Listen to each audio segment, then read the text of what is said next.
እፎይ ሲጨምቀኝ ቼክ ነበርና ታረም ኧረ እባክሽ ሲጨምቀኝ ታረምክ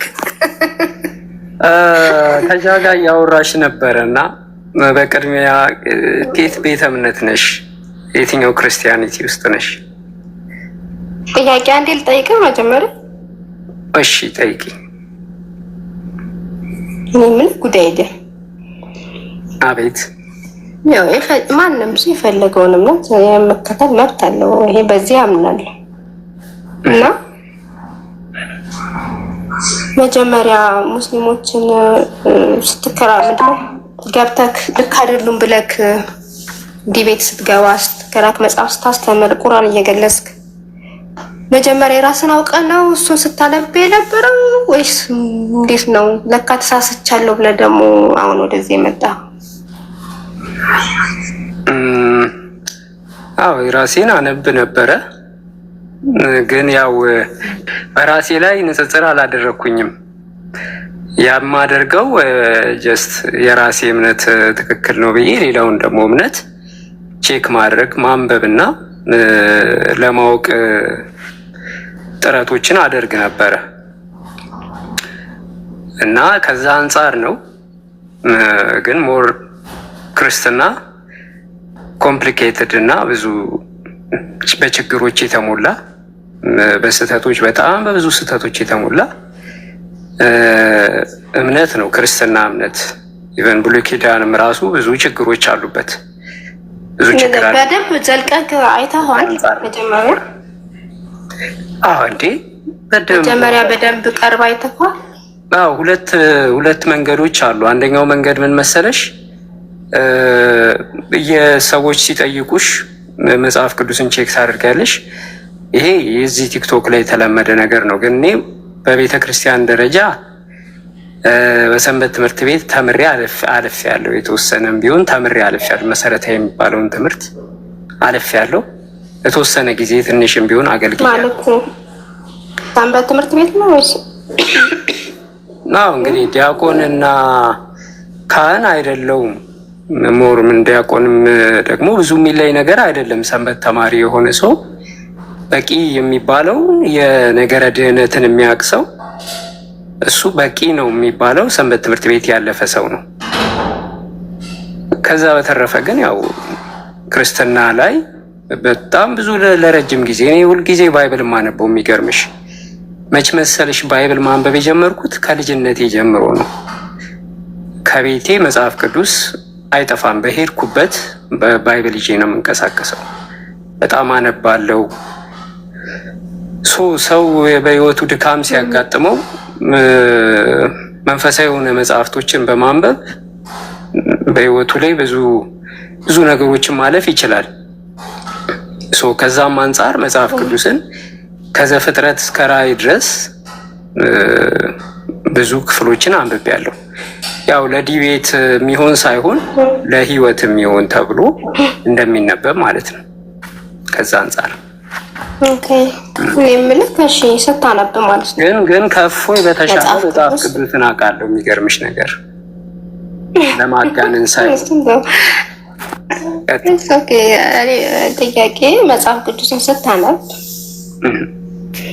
ከብሉይም ከአዲስም ኪዳን ስታነብ የራስን መረዳት ብቻ እያያዝክ ነው እየሄድክ ያለኸው ወይስ ከአንተ የተሻሉ እየጠየቅክ? መጽሐፍ ቅዱስ እንደምታውቀው ዝም ብሎ አይፈታም። ማለት አባቶች በፈቱት አፈታት ነው የሚፈታው እና በራስ አረዳድ ነው ስትረዳው የነበረው ወይስ ትጠይቅ ነበር? ይሄ ምን ለማለት ተፈልጎ ነው የሚለውን ነገር ትጠይቅ ነበር? አሪፍ ጥያቄ። ብዙ ጊዜ ታውቂያለሽ በክርስትና የመጽሐፍ ቅዱስ ትርጓሜዎችን ማግኘት እጅግ በጣም ከባድ ነው። አንደኛ መጽሐፍቶችም ውድ ናቸው።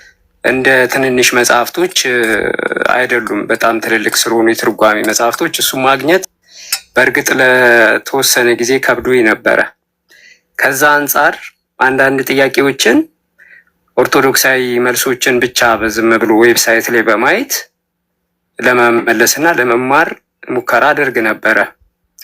ግን ባይ ዘ ዌይ ኦርቶዶክስ ትርጓሜ የራሷ ትርጓሜ አላት። የራሷ ትርጓሜ ያላት ማለት ግን ኦርቶዶክስ ቸርች ፋዘርን ትከተላለች ማለት አይደለም። ኦርቶዶክስ በራሷ ሊቃውንት ነው የምትንቀሳቀሰው። የራሷ ሊቃውንቶች የሚተረጉሙትን መጽሐፍ ቅዱስ ነው የምትከተለው።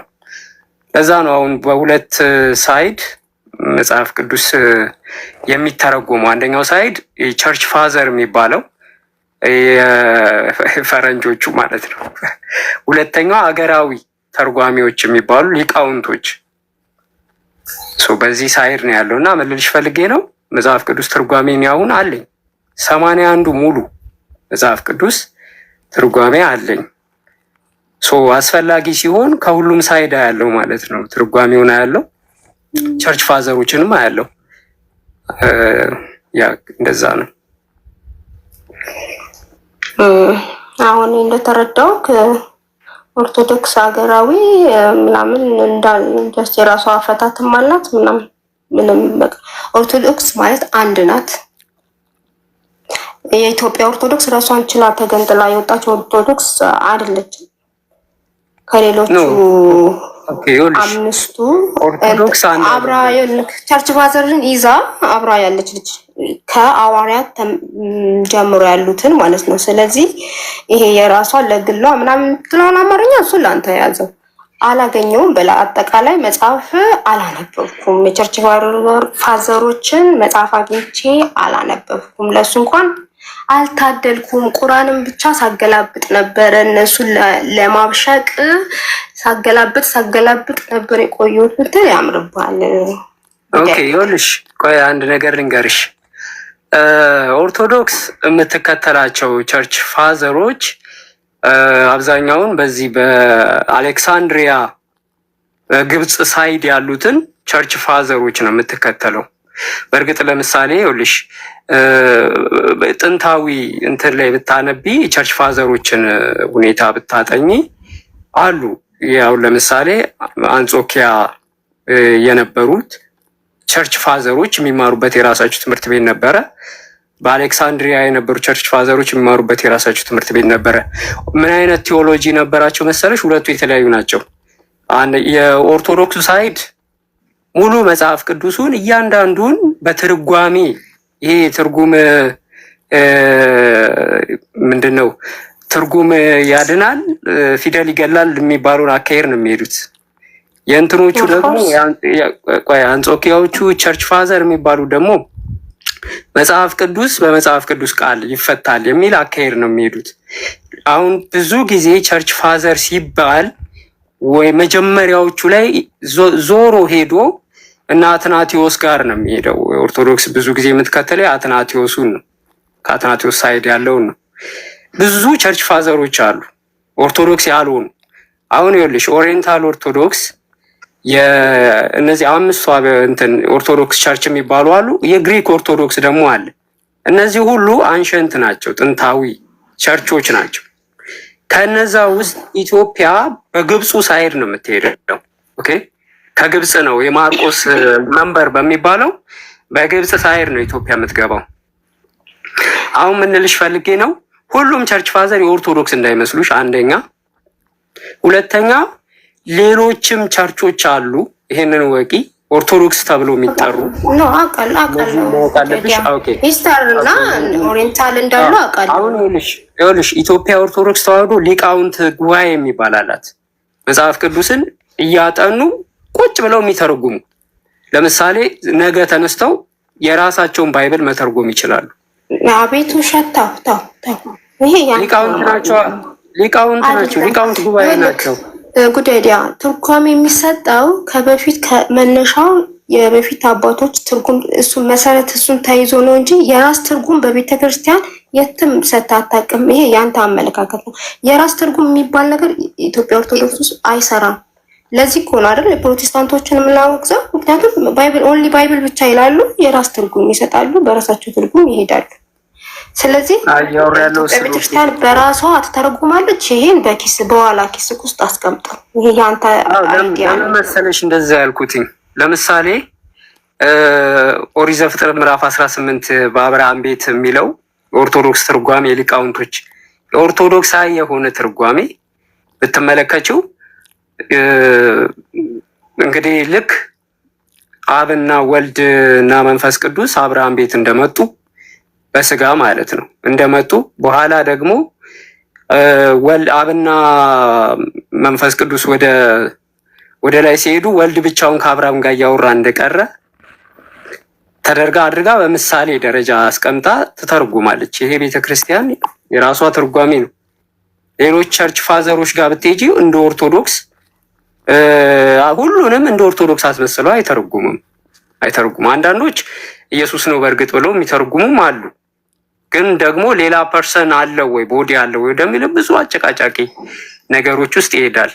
ሶ ኢትስ ኦኬ።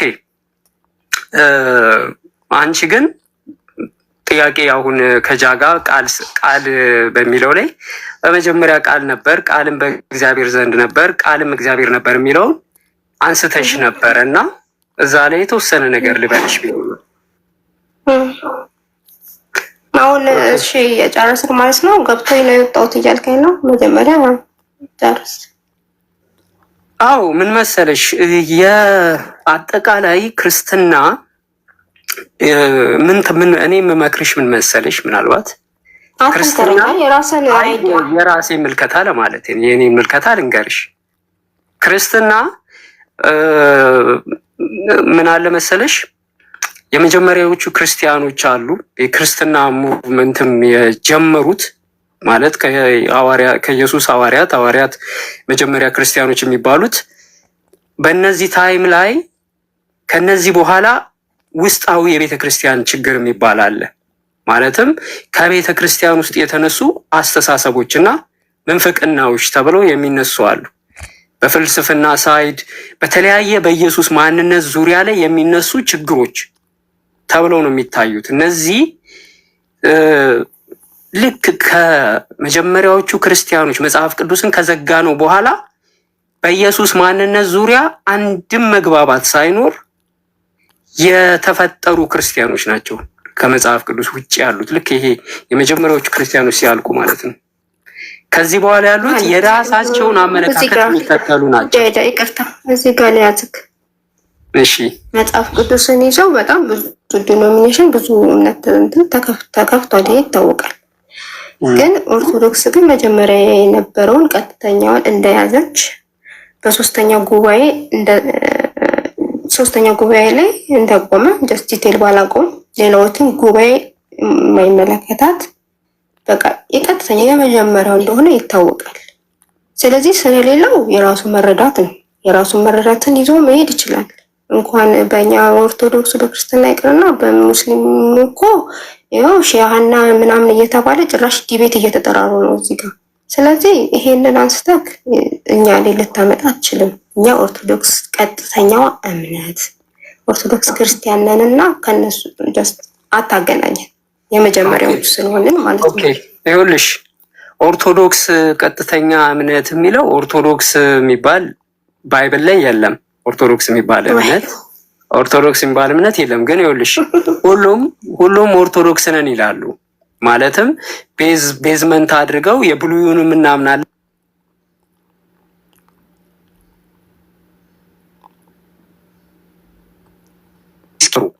ከዛ አንጻር ነው እንጂ ኦርቶዶክስ የሚባል ቤተ እምነት ተቋም መጽሐፍ ቅዱስ ላይ የለም። በሲጀመር መጽሐፍ ቅዱስ ላይ ቤተ እምነት የለም፣ ተቋም የለም። አሁን ለምሳሌ እውቅና ያላቸው ተቋሞች የሉ። የተለያየ የእምነት እንትን ይሄ ያንተ አስተሳሰብ ነው። በክርስቶስ ክርስቲያን ተብለናል። ስለዚህ የለም አትበል። አንዴ ይኸውልሽ ልነግርሽ ነው። ኢየሱስ በነበረበት ታይም ላይ ፈሪሳውያን፣ ሰዱቃውያን፣ ቀናተኞች የሚባሉ አይሁዳውያን እምነት የሆነ ሳምራውያን ደግሞ የሚባሉ ያው የአህዛብ ወገን ሆነው ግን ከእስራኤላውያኖች ጋር በህብረት የሚኖሩ አሉ። የራሳቸው እምነት የራሳቸው ሁኔታ አለ። ፈሪሳውያን የሚባሉት የራሳቸው እምነት የራሳቸው የጸሎት ስርዓት የራሳቸው እምነት አላቸው። የሙሴን እምነት ይዘው እየመጡ ማለት ነው። ሰዱቃውያን የሚባሉ አሉ። የሙሴን እምነት ይዘው ነው የመጡት። ትንሣኤ ሙታን የለም ብለው የሚያምኑ አሉ። ቀናተኛ የሚባሉ አሉ። በጣም የተበደሉና ቁጥራቸው አነስተኛ የሆኑ እስራኤላውያን ደሃ ማህበረሰብ ውስጥ ያሉ ማለት ነው። ልነግርሽ ነው፣ ልመጣልሽ ነው። ክርስትና ምንድን ነው ሲባል ጂሰስ መጣ። ኢየሱስ ሲመጣ ኢየሱስን በተቀበሉት መካከልና ኢየሱስን ባልተቀበሉት ሰዎች መካከል ያለው መለያ ስም ክርስቲያን ይባላል። ኢየሱስን የተከተሉት ክርስቲያን ተብለው ይጠራሉ። ሌሎቹ ግን የይሁዲ እምነት በአንድ አምላክ እምነት የሚያምኑ ፈሪሳውያኖች አብዛኛው አብላጫውን እምነቱን የያዙ ነበሩ። ሶ ምንድነው ክርስቲያኒቲ ሲባል ዘ ፎሎወር ኦፍ ጂሰስ ማለት ነው። ለምሳሌ ፈሪሳውያን ሆነው እንኳን ኢየሱስን ካመኑበት የሚጨምሩት ነገር ምንድነው? የኢየሱስ ተከታይ መባልን ይጨምራሉ ማለት ነው። ሶ ምንድነው? ኢየሱስን የሚከተሉ የነበሩ መጽሐፍ ቅዱስ ላይ ክርስቲያን ተብለው ይጠሩ ነበር እንጂ ቤተ ሃይማኖት ተቋም አይደሉም። ሲጀመር መጽሐፍ ቅዱስ ላይ ሃይማኖት ምን ማለት መሰለሽ? ለፈጣሪ ማምለክና ፈጣሪ መስገድ ነው። ይሄ ደግሞ በተቋም ደረጃ አልመጣም፣ እስልምና እስኪመጣ ድረስ ማለት ነው።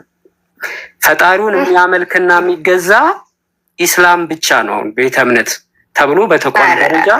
አንድ ጊዜ አንድ ጨርሻለሁ። ይኸውልሽ መጽሐፍ ቅዱስ ላይ ይኸውልሽ አዳምጪ። መጽሐፍ ቅዱስ ላይ ሃይማኖት ማለት ለአንድ አምላክ መስገድና ለአንድ አምላክ መጸለይ ብቻ ነው ሃይማኖት የሚለው ፍቺ።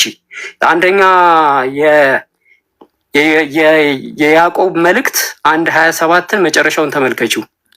እግዚአብሔርን የሚያመልክ የሚመስለው ግን ልቡ ከእግዚአብሔር የራቀ ይላል። የሚያመልክ የሚለው ሪሊጅን የሚል ይመጣል። ማምለክ ሃይማኖት ማለት እግዚአብሔርን ማምለክ ማለት ነው። ኦኬ ገባሽ? እግዚአብሔርን ማምለክ ሃይማኖት አይደለም። ሃይማኖት የሚባለው ስም ተቋሙ ያለው መጽሐፍ ቅዱስ ላይ እግዚአብሔርን ማምለክ የሚለውን ይሄ ደግሞ ለማንም ቤተ እምነት አልተሰጠም። ማንም ቤተ እምነት ላይ የለም። ፈሪሳውያኖች ጋር የለም፣ የክርስቲያኖችም ጋር የለም። እንደ ተቋም ደረጃ ሆኖ ሃይማኖት ሆኖ የመጣው ቁርአን ላይ ነቢዩ መሐመድ ከመጣ በኋላ ቁርአን ሲወርድ የነቢያቶች ሁሉ ሃይማኖት ኢስላም ነው የሚለው ተገለጠ ማለት። እሺ ላንተ ባይብል ላይ ቤተ እምነት የለም፣ ተቋም የለም ለማለት ነው። ኤኒዌይስ አለ እሱ አለ አልተገለጸልኝም። አንድ ቀን ይገልጽልናል ጌታ መድኃኒዓለም። ተቋም የለም እህቴ፣ እንዴት አድርጌ ላስገባልሽ? ባይብል ውስጥ ተቋም የለም። እንዴት አድርጌ ላስገባብ? ምንም አንተ ቢገባ እኮ ሙስሊማቱ ማምሶሪ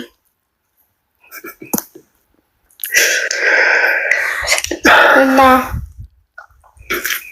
ለማንቲ በቃል ስጋ ሆነ የሚለው ላይ እንትኑ ላይ ትንሽ ልንገርሽ። በመጀመሪያ ቃል ነበር የሚለው በመጀመሪያ አይ ልጠይቅሽ ነው፣ እኔ ላብራራልሽ አይደለም። በመጀመሪያ ቃል ነበር፣ ቃልም በእግዚአብሔር ዘንድ ነበር፣ ቃልም እግዚአብሔር ነበር ይላል። አሁን ይህንን በክርስትና አንቺም የተማርሽው እኔም አውቀዋለሁ። ቃል የምትሏን እግዚአብሔር ኢየሱስ እግዚአብሔር ነው ለማለት የምንጠቀምበት ምዕራፍ ነው አይደለ?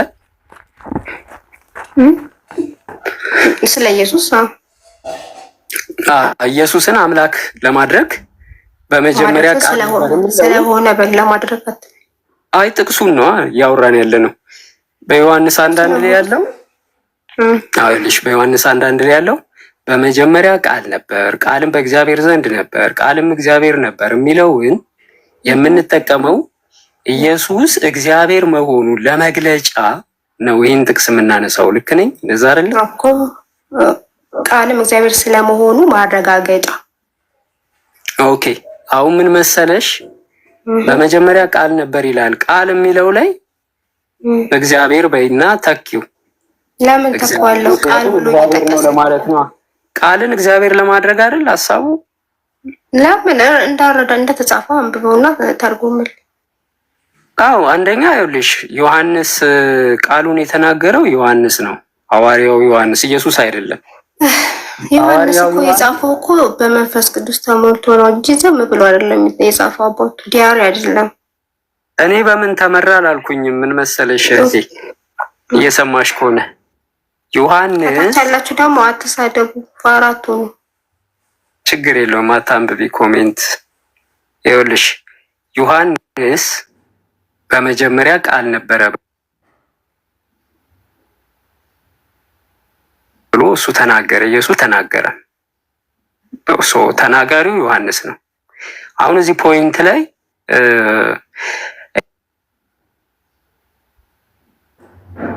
ፖይንት ነው ሀሳቡ። እኔ ባጭሩ የምነግርሽ ነገር ቃል የሚለው ላይ ኢየሱስ ቃል የሚለው እግዚአብሔርን የሚያመለክት ነው ተብሎ ስለሚታመን ራሱ ኢየሱስን ለመጥቀስ ስለሆነ ቃል የሚለው ላይ እግዚአብሔር የሚለውን አስገቢና በመጀመሪያ እግዚአብሔር ነበር፣ በእግዚአብሔር ዘንድ እግዚአብሔር ነበረ፣ እግዚአብሔርም እግዚአብሔር ነበረ።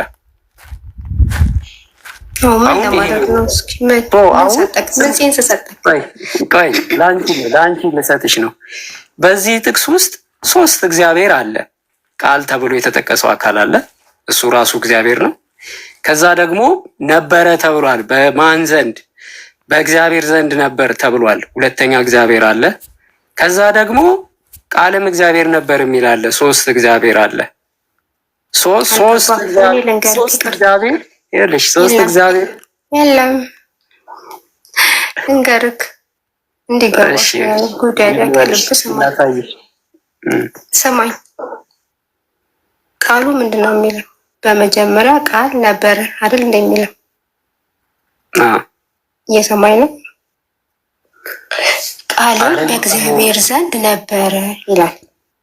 ቃልም በማን ዘንድ? በእግዚአብሔር ዘንድ ነበር። ቃልም እግዚአብሔር ነበር። ቃልም ራሱ ማን ነበረ? እግዚአብሔር ነበር።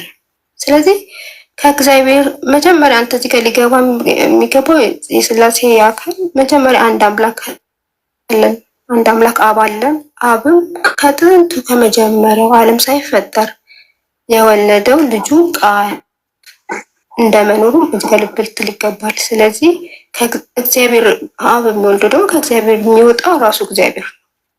ለዛ ነው። ስለዚህ በመጀመሪያ ብሎ ያመጣው በመጀመሪያ ቃል ነበረ፣ ቃልም በእግዚአብሔር ዘንድ ነበረ፣ ቃልም እግዚአብሔር ነበረ ይላል እና ይህንን ቃል ይዘህ እንዲሁ ፍታው። የሆነ ቁጥር 14 ላይ ዝቅ ስትል ቃልም ስጋ ሆነ ይላል። ስለዚህ ቃልም ስጋ የሆነው እና የገለጸልክን ስጋ ነው። ስለዚህ ይሄ ነው ራሱን ያብራራለከን። ቁጥር 14 ላይ ቃልም ስጋ ሆነ ጸጋና እውነትን ተሞልቶ በእኛ አደረ ይላል። ስለዚህ ቃልም ምን ሆነ? ስጋ ሆነ። ስለዚህ ይህን ነገር ከልብ አንብበው በውስጥ ሆነ ስለ እውነት በደንብ ነው ያነበብኩት እሱን ጥቅስ። ኢቭን እያንዳንዱ መጀመሪያ ምን ማለት ነው፣ ቃል ምን ማለት ነው፣ ሆነ ምን ማለት ነው፣ እያንዳንዱን አንብቤዋለሁ ከነ ትርጓሜው ማለት ነው።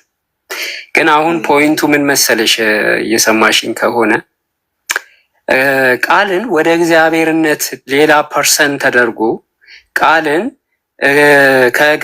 ወደ እግዚአብሔርነት አምጥቶ ሁለተኛ አካል ለማድረግ የራሱንነት ለመስጠት አሁን እንዳልሽው ደግሞ የተወለደ አድርጎ የተወለደው ደግሞ ሌላ ራሱን የቻለ ከዘላለም እስከ ዘላለም የነበረ አድርጎ ለመውሰድ ነው። ዘላለማዊነት ሰጥቶ አብሮ የነበረና የተወለደ የነበረ ለማድረግ ነው። ነበረና ተወለደ በነገራችን ላይ በጣም ሁለቱ ኮንትራዲክት ናቸው። እንዴት መሰለሽ? አዳምጪኝ የምነግርሽን ነገር ልብሽንና ጆሮሽን ከፍተሽ ማለት ነው። ነበረና ተወለደ ይለያያል። ተወለደ የሚሆነው ምክንያቱም ቃል ከአብ ውስጥ ነው የሚወጣው። ተወለደ ከተባለ ከአብ ውስጥ ወጥቶ ነው። ነበረ ከተባለ ቢሳይድ ነው የሚሆነው፣ ውስጥ አይኑን። አዳምጪኝ ቃል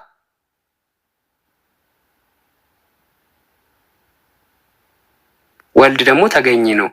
መንፈስ ቅዱስም እንደዛው ሰራጺ ይባላል። ነበረ ከተባለ ቢሳይድ ነው የሚሆነው፣ ማለትም ከጎን ነው የሚሆነው። ነበረ ማለት ተወለደ ነው ያመለክ ነበረ ዝንተ ዓለሙን ነበረ ይወልድ ካስገኝ ተገኝ እንኳን የበላይ የበታችነት የለም። እዚህ ጋር የሚገባው ማለት ነው። ነበረ የሚለው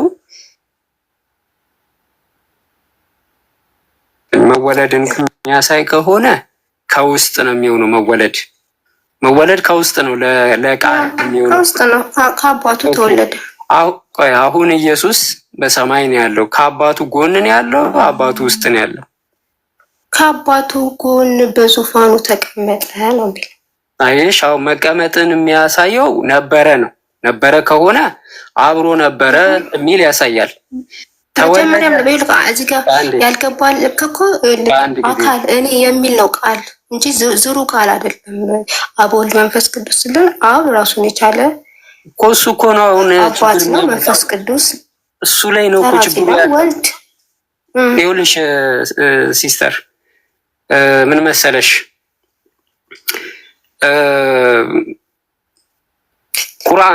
ቁርአን እስልምና ጥርት አድርጎ የኢየሱስን ማንነት በደንብ አድርጎ ያብራራል። በእስልምናው ሳይድ ብነግርሽ በጣም አሪፍ ነው። ቁርአን እስልምና የመጣው ክርስቶስን ለመቃወም ነው። አለቀ።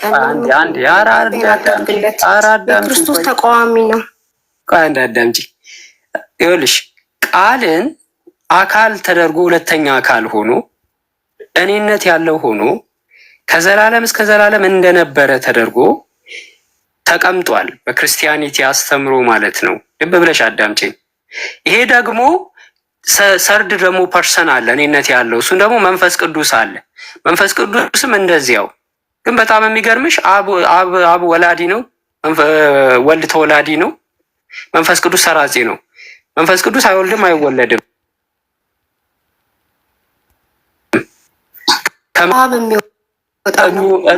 መነሻው አብ ነው። ከሆነ የሳትከው አንድ አምላክ አብ አለን።